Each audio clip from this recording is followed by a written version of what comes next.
نحمده ونصلي ونسلم على رسوله الكريم اما بعد فاعوذ بالله من الشيطان الرجيم بسم الله الرحمن الرحيم فأما الذين كفروا فأعذبهم عذابا شديدا في الدنيا والآخرة وما لهم من ناصرين وأما الذين آمنوا وعملوا الصالحات فيوفيهم أجورهم والله لا يحب الظالمين قل يا أهل الكتاب تعالوا إلى كلمة سواء بيننا وبينكم ألا نعبد إلا الله ولا نشرك به شيئا ولا يتخذ بعضنا بعضا أربابا من دون الله فإن تولوا فقولوا اشهدوا بأننا مسلمون۔ اے حبیب تم فرما دو اے اہل کتاب ایسے کلمے کی طرف آؤ جو ہمارے اور تمہارے درمیان برابر ہے، وہ یہ کہ ہم اللہ کے سوا کسی کی عبادت نہ کریں اور کسی کو اس کا شریک نہ ٹھہرائیں، اور ہم میں کوئی ایک اللہ کے سوا کسی دوسرے کو رب نہ بنائے۔ پھر بھی اگر وہ منہ پھیر لیں تو اے مسلمانوں تم کہہ دو کہ تم گواہ رہو ہم سچے مسلمان ہیں۔ اس آیت مبارکہ میں اہل کتاب کو 3 چیزوں کی طرف دعوت دی گئی۔ سب سے پہلی دعوت اللہ رب العالمین نے ان کو یہ دی کہ اللہ رب العالمین کے سوا ہم کسی کی عبادت نہ کریں، اور یہ وہ چیز ہے کہ جو توریت میں، جو انجیل میں، جو قرآن حکیم میں، یہ سب اس پر متفق ہیں اور ان میں کوئی اختلاف نہیں۔ وہی بات یہاں پر دوسری دعوت ان کو یہ دی گئی کہ ہم اللہ رب العالمین کا کسی کو بھی شریک نہ ٹھہرائیں گے۔ اہل کتاب جو ہیں عیسائی، وہ حضرت عیسیٰ علیہ السلام کو، اور یہودی جو حضرت عزیر علیہ السلام کو، یہ دونوں اللہ کا بیٹا انہیں بناتے ہیں۔ تو کہا گیا کہ تم ان دونوں کو اللہ کا شریک نہ ٹھہراؤ گے، کیونکہ گزشتہ کل ہم نے سنا کہ یہ اللہ کے کلمے ہیں، اللہ کے رسول ہیں، اللہ کے بندے ہیں۔ تیسری بات کی طرف جو دعوت دی گئی وہ یہ کہ ہم میں سے کوئی کسی کو اپنا رب نہ بنائے، جیسے کہ یہود و نصارہ کے بارے میں بتایا کہ انہوں نے اپنے علماء اور پادریوں کو اپنا رب بنا کر رکھا تھا، یعنی جس طرح اللہ کے احکام کو مانتے تھے ایسے ان پادریوں کے، ان علماء کے احکام کو اسی طرح، یعنی یہ جو غلط حکم بھی دیتے تو اس کو یہ فالو کرتے تھے۔ اس بات کی طرف ان کو روکا گیا کہ یہ 3 باتیں مان لو کہ یہ علماء ان کو رب نہ بناؤ کہ جس طرح رب کا حکم ہو ایسے ہی ان کا حکم ہو۔ تو اس بات سے بھی انہیں 3 قسم کی دعوت دی گئی، اور یہ بتایا گیا کہ تم اللہ کے سوا کسی کو رب نہ بناؤ، اور اے مسلمانوں اگر وہ پھر بھی نہ مانیں اور منہ پھیریں تو تم ان کو صرف اتنا کہہ دو کہ گواہ رہو کہ ہم ہی سچے مسلمان ہیں اور ہم اپنے رب کے سوا کسی کو معبود نہیں سمجھتے، کوئی عبادت کے لائق نہیں، ہمارا اللہ ایک ہے۔ آگے فرمایا یا اہل الکتاب لم تحاجون فی ابراہیم وما انزلت التوراۃ والانجیل الا من بعد افلا تعقلون۔ اے اہل کتاب تم ابراہیم کے بارے میں کیوں جھگڑتے ہو، حالانکہ توریت انجیل تو اتری ہی ان کے بعد ہے، تو کیا تمہیں عقل نہیں؟ اب یہ دیکھیے یہ عیسائی اور یہودی لوگوں کو الجھایا کرتے تھے، اور کس زاویے سے یہ لوگوں کو الجھایا کرتے تھے۔ ابھی دیکھا آپ نے کہ ان کو پہلے حضرت عزیر علیہ السلام اور حضرت عیسیٰ علیہ السلام کے حوالے سے ان کو کیسا پیغام دیا گیا۔ آگے ان کی حرکتیں بتائی گئیں کہ بتایا کہ نجران کے عیسائیوں اور یہودیوں کے علماء میں حضرت ابراہیم علیہ السلام کے متعلق مناظرہ ہوا۔ یہ مناظرہ کیا کرتے تھے۔ یہودی کہتے تھے کہ حضرت ابراہیم علیہ السلام یہودی تھے لہٰذا ہمارا دین بڑا ہے، عیسائی کہتے تھے کہ حضرت ابراہیم علیہ السلام عیسائی تھے لہٰذا ہمارا دین بڑا ہے۔ آخر کار ان دونوں کے مناظرے کا فیصلے کے لیے انہوں نے حاکم میرے آقا کو بنایا۔ تو جب حضور کو حاکم بنایا کہ آپ ہمارے درمیان فیصلہ فرمائیں کہ حضرت ابراہیم علیہ السلام یہودی تھے یا عیسائی، تو اس وقت اللہ رب العالمین نے یہ آیت مبارکہ نازل کر کے بتایا کہ ان بے وقوفوں کی انتہائی جہالت کہ انہیں یہ نہیں پتا کہ یہودیت جو ہے وہ حضرت موسیٰ علیہ السلام اور نصرانیت حضرت عیسیٰ علیہ السلام سے جاری ہوئی، اور حضرت ابراہیم علیہ السلام ان دونوں بزرگوں سے کئی سو سال پہلے آئے ہیں، تو وہ یہودی اور عیسائی کیسے ہو سکتے ہیں؟ پہلا سوال تو قرآن نے ان سے ہی کیا کہ تم یہودی اور عیسائی ہونے کی بات کرتے ہو. یہ یہودیت تو جیسے حضرت موسیٰ علیہ السلام، عیسائیت عیسیٰ علیہ السلام سے، اور حضرت ابراہیم تو ان سے 100 سال کئی سو سال پہلے آئے ہوئے ہیں، تو یہ یہودی اور عیسائی کیسے ہو سکتے ہیں؟ تو یہ قرآن نے انہیں بتایا اور بتایا اے اہل کتاب تم ابراہیم علیہ السلام کے بارے میں کیوں جھگڑتے ہو کہ وہ یہودی یا عیسائی تھے، حالانکہ توریت اور انجیل تو ان کے بعد اتری ہے. تو کیا تمہیں اتنی عقل بھی نہیں کہ کئی سو سال پہلے آنے والا شخص وہ بعد والے گروہ میں کیسے شامل ہو سکتا ہے؟ قرآن نے ان کو اس طرح لاجواب کر دیا. تو یہاں سے پتہ چلا کہ اگر کسی بھی اللہ کے نیک بندوں پر، صالحین پر، انبیاء پر، صحابہ پر، کسی پر بھی اگر کوئی الزام لگے تو یہ قرآن کی آیت بتا رہی ہے کہ ان الزامات کو دور کرنا یہ اللہ کی سنت ہے. تو اگر ہم بھی اس سنت کو، اگر ہمیں ضرورت پڑے تو ہم بھی اسی طرح عمل کریں گے. اور ان کی عظمت کی حمایت کرنا یہ محبوب چیز ہے. اللہ رب العالمین نے حضرت سلیمان، حضرت ابراہیم اور دیگر بہت سے انبیاء، آگے آئے گا کہ ان کی قوموں نے ان پر اعتراضات کیے، اللہ نے ان سارے اعتراضات کو دور کیا. آگے سنیے، فرمایا ہا انتم ہؤلاء حاججتم فیما لکم بہ علم فلم تحاجون فیما لیس لکم بہ علم واللہ یعلم وانتم لا تعلمون ما کان ابراہیم یہودیا ولا نصرانیا ولکن کان حنیفا مسلما وما کان من المشرکین. سن لو تم وہی لوگ ہو جو پہلے اس معاملے میں جھگڑتے تھے جس کا تمہیں علم تھا، تو اب اس میں کیوں جھگڑتے ہو کہ جس کا تمہیں علم ہی نہیں؟ اور اللہ جانتا ہے اور تم نہیں جانتے. ابراہیم نہ یہودی تھے نہ عیسائی، بلکہ وہ ہر باطل سے جدا رہنے والے مسلمان تھے اور مشرکوں میں سے نہ تھے. یہاں پر اس آیت میں اللہ رب العالمین نے پھر ان لوگوں کو کہا جس باتوں کو تم جانتے ہو. وہ کیا جانتے تھے؟ توریت میں نبی آخر الزمان کے بارے میں جو باتیں تھی وہ ساری باتیں یہ جانتے تھے. حضور کی نعت، حضور کی صفت، سارا وہ جانتے تھے. تو قرآن نے کہا تم تو وہ جانتے تھے، اس میں جھگڑتے ہو، تو اب ان باتوں میں بھی تم جھگڑتے ہو جو تمہیں پتہ بھی نہیں. اور حضرت ابراہیم علیہ السلام کے بارے میں جھگڑا کرتے ہو، وہ یہودی نصرانی. تو بتا دیا کہ حقیقت حال تو یہ ہے کہ حضرت ابراہیم علیہ السلام نہ یہودی تھے نہ نصرانی تھے نہ مشرک تھے. اور ان مشرکوں کو بھی جو حضور کے زمانے میں تھے ان سب کو بھی بتا دیا کہ حضرت ابراہیم کی شان کیا تھی. تو فرمایا کہ ان کی شان تو یہ تھی کہ وہ ہر باطل سے جدا خالصتاً اللہ کے فرما بردار اور مسلمان بندے تھے اور اس کے نبی تھے. تو یہ قرآن نے ان کے بارے میں بتایا. آگے کیا فرمایا؟ ان اول الناس بابراہیم للذین اتبعوہ وہذا النبی والذین آمنوا واللہ ولی المؤمنین. بے شک سب لوگوں سے زیادہ ابراہیم کے حقدار وہ ہیں جو ان کی اتباع کرنے والے ہیں، اور یہ نبی اور ایمان والے، اور اللہ ایمان والوں کا مددگار ہے. اس آیت میں بتا دیا کہ حضرت ابراہیم علیہ السلام کا پیروکار کون ہے، ان کے قریب کون ہے. تو کہا کہ ان کے قریب وہ ہے کہ جو ان کے زمانہ نبوت میں ان پر ایمان لائے. تو کہا وہ سب سے زیادہ حضرت ابراہیم کے قریب ہے. اور اللہ نے فرمایا کہ اور ان سے جو ان کی شریعت پر عمل پیرا رہے وہ ان کے قریب ہیں. اور پھر ان کے بعد جو سب سے قریب ہیں وہ نبی آخر الزمان حضرت محمد مصطفیٰ صلی اللہ علیہ وسلم اور ان کے امتی حضرت ابراہیم کے قریب ہیں. اے یہودیوں اور نصرانیوں، وہ تم سے قریب نہیں بلکہ وہ میرے نبی سے قریب ہیں اور ان کے زمانے میں جو ان پر ایمان لائے تھے ان سے قریب ہیں. تو اس آیت سے علماء نے کہا 3 مسئلے معلوم ہوئے. نمبر 1، نبی سے قرب کس کو ملتا ہے؟ نبی سے قریب ہمیشہ کون ہوتا ہے؟ تو علماء نے کہا اس آیت سے یہ پتہ چلا جو ان کی اطاعت کرتا ہے، یعنی نبی کی جو اطاعت سب سے زیادہ کرے گا وہ نبی سے سب سے زیادہ قریب ہوگا.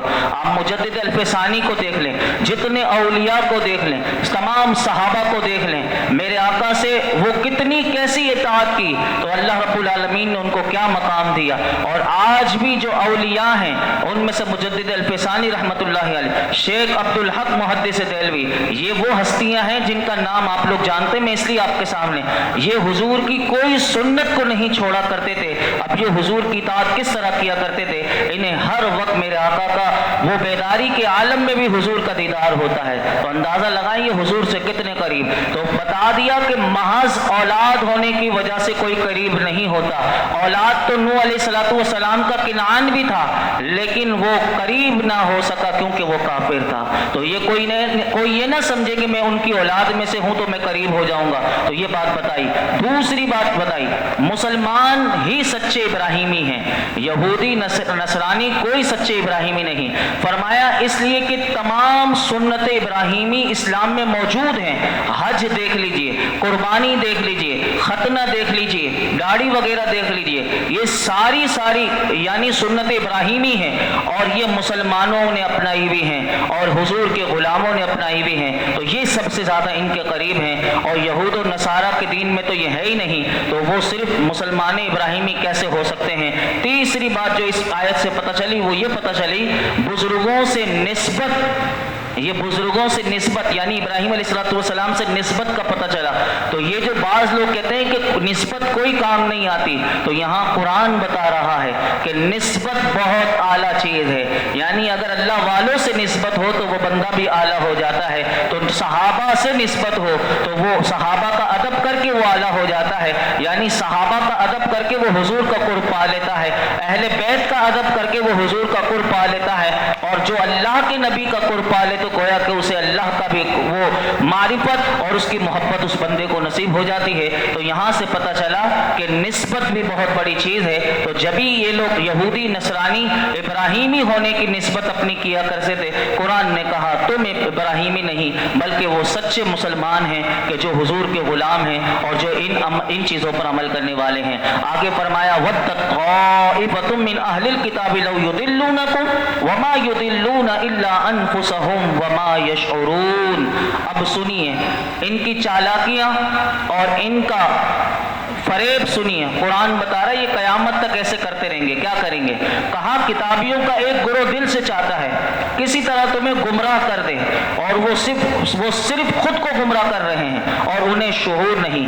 مفسرین فرماتے ہیں یہ آیت حضرت معاذ بن جبل، حضرت حذیفہ بن یمان اور حضرت عمار بن یاسر رضی اللہ تعالی عنہم کے حق میں نازل ہوئی، جن کو یہودی اپنے دین میں داخل کرنے کی کوشش کرتے رہے اور یہ کوشش کرتے رہے، یہودیت کی بار بار ان کو دعوت دیتے رہے۔ تو اس آیت میں ان لوگوں کو بتایا گیا کہ یہ ان کی ہوس خام ہے، وہ ان کو گمراہ نہ کر سکیں گے۔ تو مفسرین فرماتے ہیں اس سے صحابہ کی شان اور عظمت کا بھی پتہ چلتا ہے، اور یہ بھی قرآن نے ہمیں بتا دیا کہ کفار کے جتنے گروہ ہیں یعنی کافروں کے جتنے گروہ ہیں وہ ہمیشہ یہ کوشش کرتے رہیں گے کہ وہ مسلمانوں کو کھینچ کر اپنے دین میں داخل کر لیں، چنانچہ وقتاً فوقتاً وہ کفر کی، ارتداد کی وہ دعوت، ان کی تحریکیں وہ چلتی رہیں گی۔ تو مفسرین کہتے ہیں آج کے دور میں یہ کس طرح کام کر رہے ہیں؟ آج یہ فلموں کے ذریعے، آج یہ ڈراموں کے ذریعے، آج یہ مزاحیہ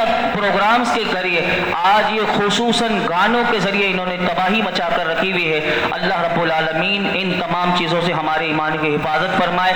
جیسے کہ ابھی حالانکہ یہ اسنیک ویڈیو یہ سوشل میڈیا کے ذریعے کبھی پاکستان کو بدنام کیا جاتا ہے، کبھی اسلام پر انگلی اٹھائی جاتی ہے، کبھی وہ لوگ کہ جنہیں اسلام کی الف بے نہ پتہ ہو تو وہ کبھی اپنے منہ سے بکواس کرتے ہیں کہ شکر ہے کہ ہمارے گھر اللہ نے بیٹی نہیں دی، اور ایسے بکواس کرنے والے لوگ ہمارے دنیا میں آج موجود ہیں پاکستان کی سرزمین پر کہ وہ ہمارے گھر میں بیٹی نہیں تو شکر ہے، ورنہ ایسے ایسے جملے میں کیا آپ زبان سے ادا کروں کہ جو وہ لوگ ادا کرتے ہیں پاکستان کے خلاف، اسلام کے خلاف، اور ایسی بیہودہ عورتیں جو وہ خود معاشرے میں جاتی ہیں گندگی پھیلانے اور پھر وہ مردوں کو بدنام کرتی ہیں، اور وہ بھی بے حیا مرد ہیں کہ جو ان کی دعوت پر وہاں پہنچتے ہیں، اور اس طرح کی یہ سب کیا ہے؟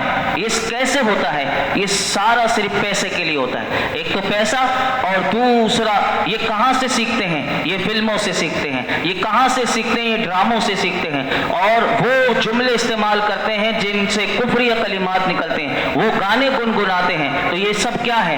تو یہ ان کی کوششیں ہیں یا نہیں ہیں کہ مسلمان کفر کریں، مسلمانوں کا ایمان برباد ہو جائے؟ تو قرآن نے بتا دیا کہ یہ ایسی سازشیں کرتے رہتے ہیں، لیکن ہمارا کام ہے کہ ہم اپنے ایمان کی حفاظت کریں، اپنے بچوں کو ایمان کی قدر بتائیں کہ ایمان کتنی بڑی دولت ہے، کہ دنیا کی دولت کچھ حیثیت نہیں رکھتی، یہ تو صرف ایک جھٹکے میں کبھی ذلت بھی کبھی ملتی ہے، تو ایسے لوگوں کا پھر پردہ فاش بھی کرنے والے ہزاروں لوگ موجود ہوتے ہیں جو سوشل میڈیا پر ہی ایسے لوگوں کا پردہ فاش کر کے ایسا دکھاتے ہیں کہ ان کو اللہ رب العالمین ذلت سے بھی ہمکنار کر دیتا ہے۔ تو یہ کافر لوگ ہمیشہ سے یہودی ہوں نصرانی ہوں، یہ سالے یہ سب کے سب یہ کوشش میں لگے ہوتے ہیں کہ مسلمانوں سے ان کا ایمان چھن جائے۔ اللہ رب العالمین ہمیں محفوظ فرمائے۔ آگے فرمایا یا اہل الکتاب لم تکفرون بآیات اللہ وانتم تشہدون، اے کتابیوں اللہ کی آیتوں کے ساتھ کفر کیوں کرتے ہو حالانکہ تم خود گواہ ہو۔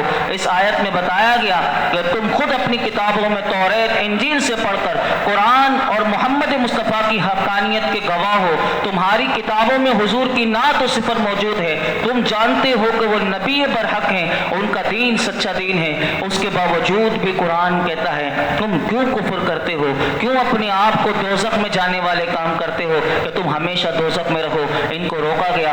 آگے فرمایا یا اہل الکتاب لم تلبسون الحق بالباطل وتکتمون الحق وانتم تعلمون، اے کتابیوں حق کو باطل کے ساتھ کیوں ملاتے ہو اور حق کیوں چھپاتے ہو حالانکہ تم جانتے ہو۔ اسی طرح آگے فرمایا وقالت طائفة من اہل الکتاب آمنوا بالذی انزل علی الذین آمنوا وجہ النہار واکفروا آخرہ لعلہم یرجعون، اور کتابیوں کے ایک گروہ نے کہا جو ایمان والوں پر نازل ہوا ہے صبح کو اس پر ایمان لاؤ شام کو انکار کر دو، ہو سکتا ہے اس طرح مسلمان بھی اسلام سے پھر جائیں۔ یہاں پر اللہ رب العالمین نے ان کی ایک اور سازش کو پردہ چاک کیا، وہ کیا؟ یہودی اسلام کی مخالفت میں رات دن پہلے بھی، یہ تو اس کا شان نزول میں آپ کو بتاتا ہوں کہ یہ سازشیں کرتے رہتے ہیں، آج بھی یہ سازشیں کر رہے ہیں۔ پہلے انہوں نے کیا سازش کی تھی جب یہ آیت مبارکہ نازل ہوئی تو وہاں پر خیبر میں 12 یہودی علماء، اب علماء یہاں پر لفظ علماء سنیے گا، یہ علماء سو ہیں، یعنی یہ علماء بد ہیں۔ یہ کیسے عالم بد ہیں سنیے کہ انہوں نے آپس میں مشورہ کیا اور یہ سازش تیار کی کہ ان کی ایک جماعت صبح کے وقت وہ جائے اور اسلام لے کر آ جائے، یعنی مسلمانوں کے سامنے کلمہ پڑھ لے کہ ہم مسلمان ہو گئے، شام کو یہ کرے کہ وہ مرتد ہو جائے، یعنی اسلام چھوڑ دے، یعنی دین چھوڑ دے اور دوبارہ اپنا دین قبول کر لے۔ تو کہا اس سے ہوگا کیا؟ تو کہا اس سے یہ ہوگا کہ پھر یہ ہوگا کہ لوگوں کو ہم بتائیں گے کہ جب تم نے دین چھوڑا تو ہم کیا بتائیں گے، وہ انہوں نے یہ سازش کی کہ ہم لوگوں کو یہ بتائیں گے کہ محمد مصطفیٰ صلی اللہ علیہ وسلم یہ وہ نبی نہیں کہ جن کی تعریف ہم نے اپنی توریت میں پڑھی ہے، اور اس حرکت سے مسلمان اپنے دین میں شک کرنا شروع کر دیں گے اور ان کے دین میں ان کے دلوں میں شک و شبہ پیدا ہو جائے گا، اور اس طرح ہم پھریں گے تو یہ بھی پھر جائیں گے۔ اب مسلمان ویسے تو نہیں چھوڑتے نبی کا دامن، تو ان کے دلوں میں شک ڈال دو، شک ڈال دو گے تو یہ شاید کیونکہ ہم علماء میں شمار ہوتے ہیں تو لوگ ہمیں عالم سمجھتے ہوئے سمجھیں گے شاید یہ سچ کہہ رہے ہیں کہ توریت میں جس نبی کی بشارت دی گئی تو یہ وہ نبی نہیں، تو بتایا کہ اس طرح ہماری حرکت۔ تو قرآن نے اللہ رب العالمین نے یہ آیت مبارکہ اپنے محبوب پر نازل کر کے بتا دیا، اور ان کا یہ راز اللہ نے فاش کر دیا اور مسلمانوں کو بتا دیا کہ ان کا مکر نہیں چل سکا، اور مسلمانوں کو پہلے سے خبردار کر دیا ان کی حرکتوں سے باخبر رہنا چاہیے۔ تو اس سے مفسرین نے ہمیں بھی ایک پیغام دیا، وہ کیا دیا؟ اس قرآن کی آیت کے تحت ہمارے لیے یہ پیغام ہے کہ ہمیں بھی ہمیشہ اپنے کان آنکھیں کھلی رکھنی چاہیے، اور کافروں کی سازشوں کا یہ سلسلہ تو ان کا چلتا رہے گا لیکن ہمیں باخبر رہنا چاہیے۔ آج بھی ایسی سازشیں پکڑی جاتی ہیں، کیسے پکڑی جاتی ہیں؟ فلمیں بنتی ہیں، جھوٹی فلمیں بناتے ہیں، ان فلموں میں کردار مسلمانوں کا دکھا کر پھر مسلمانوں کے ساتھ یعنی ان کو کیسے غلط پھر دین کو پیش کیا جاتا جاتا ہے، اور اسی طرح جھوٹی رپورٹیں آتی ہیں، اسی طرح جھوٹی تصویروں کے ذریعے سوشل میڈیا پر ڈال دیا جاتا ہے اور اس سے مسلمانوں کو متنفر کیا جاتا ہے۔ جیسے کہ یہ دیکھیے کہ اسلام میں عورتوں کو آزادی نہیں، عورتوں کے لیے کوئی سپورٹ، یعنی وہ کوئی ان کو آزادی ملنی چاہیے۔ اب وہ کیسی آزادی وہ چاہتے ہیں تو پھر آپ وہ دیکھ سکتے ہیں۔ تو یہ تصویریں ڈال کر اور کس طرح متنفر یہ کر رہے ہیں، اور اس کے لیے آج کے دور میں دجالی میڈیا کا استعمال کیا جا رہا ہے۔ یہ جتنا میڈیا ہے یہ سارا کا سارا یہ کافروں کے کنٹرول میں ہے، اور اس کے ذریعے وہ مسلمانوں کے لیے خاص طور پر اس کو استعمال کرتے ہیں کہ اسلام کا غلط وہ جو رخ ہے وہ لوگوں کے سامنے پیش کیا جائے۔ ایسے ظالموں سے اللہ رب العالمین ہمیں محفوظ فرمائے اور ہم سب کی ایمان کی حفاظت فرمائے۔ الحمدللہ رب العالمین والصلاة والسلام علی سید الانبیاء والمرسلین وعلی آلہ واصحابہ اجمعین۔ یا رب العالمین یا ارحم الراحمین، جو کچھ ہم نے درس قرآن میں سنا مولا کریم اس میں کوئی غلطی کوتاہی ہو معاف فرما، اپنی بارگاہ میں شرف قبولیت عطا فرما، ہمیں اخلاص کے ساتھ، للہیت کے ساتھ، عمل کی نیت سے تیری رضا کے لیے سیکھنے سکھانے کی توفیق عطا فرما، ہمارے لیے سیکھنا سکھانا آسان فرما دے، ہمیں قرآن کی سمجھ عطا کر دے، اے اللہ اس قرآن حکیم کی صحیح سمجھ عطا کر دے، اس پر عمل کرنے والا بنا دے، کافروں کی ساری سازشوں سے مولا کریم ہمیں محفوظ فرما، حضور کی امت کو محفوظ فرما، یہودیوں کی، نصرانیوں کی، مولا کریم کافروں کی ہر سازش سے مسلمانوں کو، اہل اسلام کو محفوظ فرما، میرے آقا کی امت پر رحم و کرم نازل فرما، میرے آقا کی تمام امت کی خیر فرما، ہم سب کی خیر فرما، ہمارے گھر والوں کی خیر فرما، اے اللہ ہمیں قرآن سے سچی الفت و محبت عطا فرما، اس کی تلاوت کا بھی ذوق و شوق نصیب فرما، یا اللہ جو ہم سمجھنے کے لیے یہاں پر بیٹھے ہیں